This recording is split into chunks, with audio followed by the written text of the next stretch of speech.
তই মোক কথা এটা কচোন বাৰু দেখোত কোত কালি চেণ্টাৰৰ এটিএমটোত কিয় সোমাই আছিলি আৰে বন্ধু কালি ইমান গৰম দিছিলে দেখা নাছিলি নেকি সেইটো সময়ত আমাৰ ঘৰৰ লাইনো গ'ল সেইকাৰণে মই গৰমত এটিএমটোৰ ভিতৰতে সোমাইছিলোঁ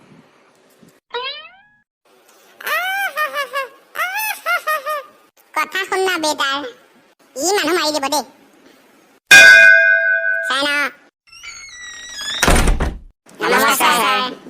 নমস্কাৰ নমস্কাৰ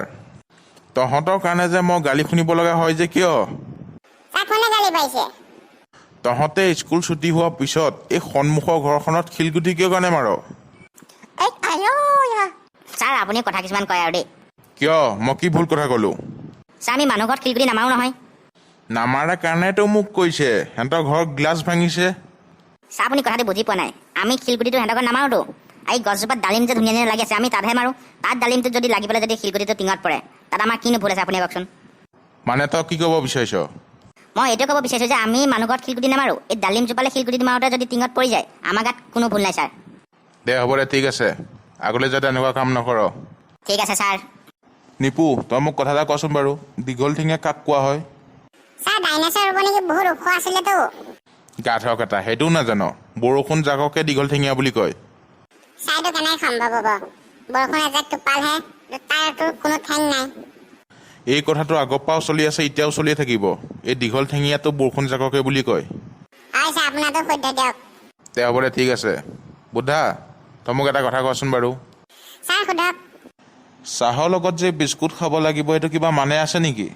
ছাৰ আমাৰ কাৰণে মানে নাই বহুত মানুহে চাহৰ লগত বিস্কুট খায় কিন্তু আমাৰ ঘৰৰ মানুহে নাখায় কি তহঁতৰ ঘৰৰ মানুহে কি চাহৰ লগত বিস্কুট নাখায় হয় ছাৰ ঠিকে শুনিছে আপুনি আমাৰ দেউতাই এনেকুৱা এটা আৱিষ্কাৰ কৰিছে আমাৰ বিস্কুটৰ পইচাটো বাচি যায় কেনেকৈ বাচি যায় কচোন বাৰু চাহৰ যে যোনটো কাপ এই কাপটোত চাহ যে থাকে এডোক খালোঁ তাৰপিছত কাপটো চেলেকি দিওঁ জিভাখন গৰম হৈ যায় আকৌ অকণমান চাহ খাওঁ আকৌ কাপটো চেলেকি দিওঁ মিঠা নিচা লাগে ছাৰ আপুনি খাই চাবচোন হে তহঁতৰ বাপেৰেও আৱিষ্কাৰ কৰিছে আৰু দেই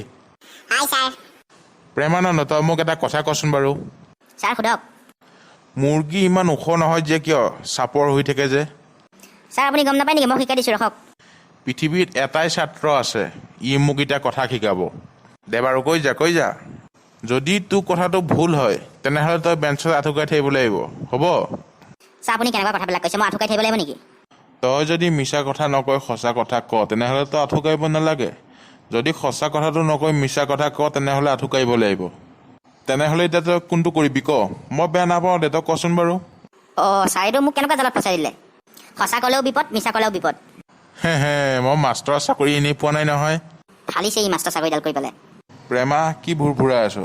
একো ভুবুৱাই থকা নাই ছাৰ কি ক'ম তাকে চিন্তা কৰি আছোঁ দে বাৰু কচোন ক ছাৰ মুৰ্গী ওখ এইকাৰণে নহয় যে ডিমটো পাৰিলে তলত ফাটি যাব যে সেইকাৰণে ওখ নহয়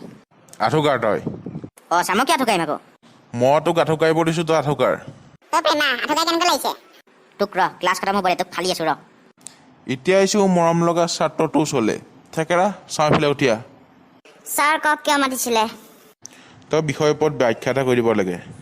ছাৰ কি বিষয় তোৰ আজি বিষয়টো হ'ল কোনোবাই ৰাতি মাতিলে এবাৰতে মাত দিব নালাগে কিয় সেই বিষয়টোৰ ওপৰত এখন তই ব্যাখ্যা কৰিব লাগে নমস্কাৰ বন্ধু বান্ধৱীসকল মোৰ নাম থেকেৰা ছাৰে যোনটো বিষয়ৰ পৰা মোক ব্যাখ্যা কৰিছে বহুত বেছি গুৰুত্বপূৰ্ণ বিষয় এই বিষয়টো হ'ল আজি কোনোবাই ৰাতি মাতিলে এবাৰত মাত দিব নালাগে কিয়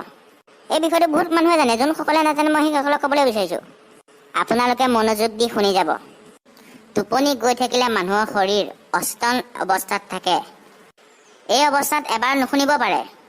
প্ৰথম মাতটো শুনিবলৈ পালেও কোনে মাতিছে সেইটো ধৰিব নোৱাৰি কোনো দুষ্ট লোকে মাতিব পাৰে সেই অন্তত তিনিবাৰ মতাৰ পাছতহে সঁহাৰি দিব লাগে বা ওলাই যাব লাগে কেতিয়াবা এনেদৰে একেটাৰ মাতত ওলাই আহিলে জীৱনৰ বা সম্পত্তি ক্ষতি হ'ব পাৰে এইখিনিতে কৈ মোৰ মহাগুৰু মৃদুলদা নাম লৈ আজি ব্যাখ্যাখন সামৰণি মাৰিছোঁ টিং টং ছাৰ মোৰ ব্যাখ্যাখন সমাপ্ত হ'ল বা থেকেৰা তই নজনা কথা কিছুমান বহুত জান দেই মোক শুনি পেলাই বহুত ভাল লাগিল আজি ক্লাছ ইমানতে সামৰণি মাৰিছোঁ তহঁতে চব ঘূৰা গৈ যা ঐ বান্দৰ তয়ো যা ঠিক আছে ছাৰ ঐ ব'ল